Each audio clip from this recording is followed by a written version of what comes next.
নিজের স্ত্রীর সাথে সর্বোচ্চ সুন্দর ব্যবহার করতে হবে ভাইরা। আল্লাহ বলেছেন ওয়াশিরুহুন্না বিল মারুফ, তাদের সাথে সুন্দর আচরণ করো। আমাদের অনেক ভাইরা আছেন বাহিরে অনেক ভালো, কাস্টমারের সাথে ভালো, ক্লায়েন্টের সাথে ভালো, পরিচিত অপরিচিত মানুষের সাথে ভালো, কিন্তু নিজের স্ত্রীর সাথে যা তা আচরণ, বদরাগ আছে না নাই? বেচারের উপরে যত রকমের টর্চার, অবিচার, গালমন্দ, বাজে কথা, ঘরে ঘরে।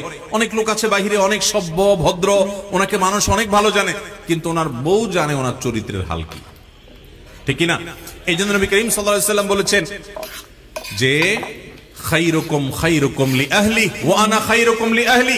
তিনি বলেছেন তোমাদের মধ্যে সবচেয়ে ভালো মানুষ কে? এই মাহফিলের মধ্যে সবচেয়ে ভালো মানুষ কে?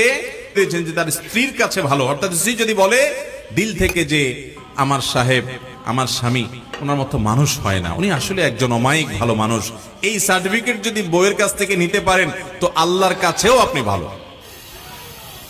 নিতে পারবেন সবাই?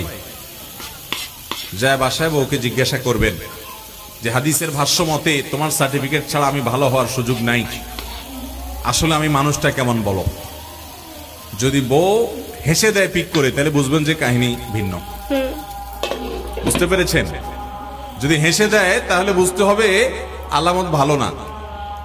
অতএব স্ত্রীর কাছে ভালো হওয়ার জন্য নিজের আচরণটাকে সুন্দর করার চেষ্টা করতে হবে ইনশাআল্লাহ। অনেক মানুষ আছে এই জায়গা ধরা খেয়ে যাবে।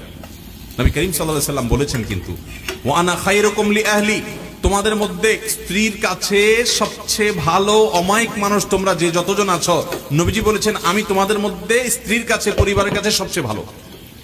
অতএব এই গুণটা অর্জন করার চেষ্টা করবেন তো ইনশাআল্লাহ।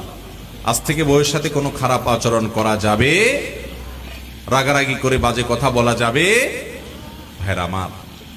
এই জিনিসটা আমরা অনেকে আমাদের অধিকার মনে করি যে আমার বিবাহিত স্ত্রী, অতএব তার সাথে রাগ না করলে আর কার সাথে করব। দুনিয়ার সবচেয়ে বেশি দুরাচরণ তার সাথে করা হয়, সবচেয়ে ভালো আচরণ পাওয়ার হকদার হলো আপনার স্ত্রী, ঠিক না বে ঠিক?